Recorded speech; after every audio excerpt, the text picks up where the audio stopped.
Romanticism is one of the most important historical events of all time.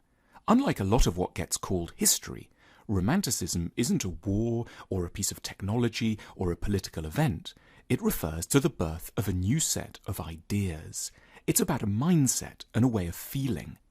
Romanticism began in Western Europe in the mid-18th century in the work of artists, poets and philosophers, and it subsequently spread all over the world, changing how millions of people look at nature, children, love, sex, money and work. We are all now, more or less, in some aspects of our sensibilities, romantics. Romanticism is best understood as a reaction to the birth of the modern world and some of its key features: industrialization, urbanization, secularization, and consumerism. What follows are some of the central moments in the history of Romanticism. The Marais, Paris, May 1762. The Swiss philosopher Jean-Jacques Rousseau publishes a book about the raising of children, Émile, or On Education. It contains diatribes against the oppressive world of adults and praises the natural goodness, spontaneity and wisdom of little children.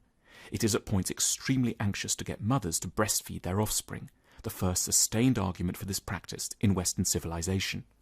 The world around Rousseau is growing ever more rational, scientific and technologically based. It's increasingly sensible, planned, sterile and bureaucratic.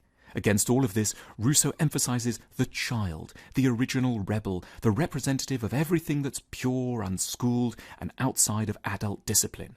It's the seat of creativity and genius. For the first time in Western history, glamour is directed not at the attainment of reason and adult self-control, but at the freedom from tradition and the natural innocence and sweetness of the child. Brook Street, London, August 1770. A precocious 17-year-old poet called Thomas Chatterton downs some arsenic and ends his life in a tiny attic apartment. He kills himself because no one wants to publish his poetry, which is concerned with beauty and wisdom, and because his uncomprehending family are applying pressure for him to become a lawyer. A cult soon grows up around the young, beautiful poet with shoulder-length chestnut hair. He becomes an emblem of something that will become very important for romantics: the idea of the sensitive, doomed person, often an artist, rejected by a cruel, vulgar world. Chatterton stands at the head of a long line of romantic heroes that will stretch from Byron to Keats to Van Gogh and eventually all the way to Jim Morrison and Amy Winehouse. Romanticism borrows from Christianity. The romantic hero is a secularized, Christ-like figure, the loser who is in truth deeply noble in the eyes of the few who understand. Leipzig, Germany, 1774. The German author Goethe publishes the quintessential romantic love story, The Sorrows of Young Werther. It tells the story of a passionate, doomed love affair between a young poet called Werther and a beautiful, clever young woman called Charlotte. Unfortunately for Werther, Charlotte is married, so the love is impossible from the very start. But that doesn't stop Werther, a dreamy and practical young man who loves the arts above all else. Like Chatterton, Werther is under pressure to have a sensible career and join bourgeois life, but he can think of only one thing: the impulses of his heart. Eventually, Werther can't take it anymore and kills himself. But rather than condemning him as a lunatic and a hothead, Goethe, one of the founding fathers of Romanticism, directs all our sympathies towards Werther. We're supposed to be on his side, admiring his passionate and entirely impractical attitude to love. The book becomes the most popular novel of a generation. 3 million copies are printed.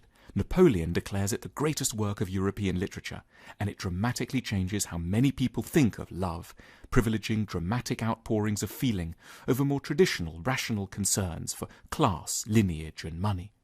For a romantic, it's always right and noble to follow your heart. The disastrous results that follow aren't any argument. They're just proof of how desiccated and heartless the so-called adult, sensible world can be. Madrid, Spain, 1798. The artist Francisco Goya produces one of his most iconic images, titled The Sleep of Reason Brings Out Monsters. It captures a quintessential romantic interest in the limits of reason and the power of the irrational over humans' fragile minds. To be romantic is to have sympathy for madness and to hold an almost vengeful attitude towards bombastic claims as to the triumph of rationality, science and logic. The Lake District, England, December 1799. To be a romantic is to take the side of nature against industry. It's to prefer a daffodil to a viaduct, a tree to a factory. At the moment when huge swathes of Britain are being covered in the often monstrous new cities that are making Europe rich, Wordsworth, the quintessential romantic, speaks up for the natural and the simple life. Westminster, London, April 1847. 14 years after some fairly incompetent officials destroy the British Parliament with fire, a new building reopens designed by a rising star architect, Augustus Pugin. Oddly, even though the building is new, it's made to look old, very, very old, medieval in fact. It's full of suits of armour and seated angels. When the architect Pugin defends the building, he argues that his building is noble because it harks back to his country's pre-industrial past, before it grew obsessed, he's careful to add, with money or technology.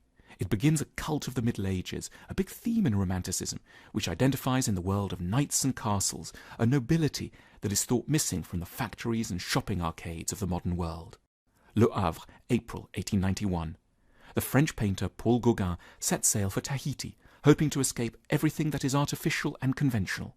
He lives in the Pacific South Seas on and off for the rest of his life, drawing young native women looking relaxed and natural without anything on. They are, in his eyes, evidence that civilization is what has made us sick, a core romantic belief. The Romantic movement has permanently changed our sensibilities. As the world has grown ever more technological and rational, Romanticism has come to stick up for the irrational, the untrained, the exotic, the childlike and the naive. There is naturally something a bit adolescent and immature within Romanticism, but then again there can be something rather heartless, cold, dogmatic and arrogant in many aspects of modernity.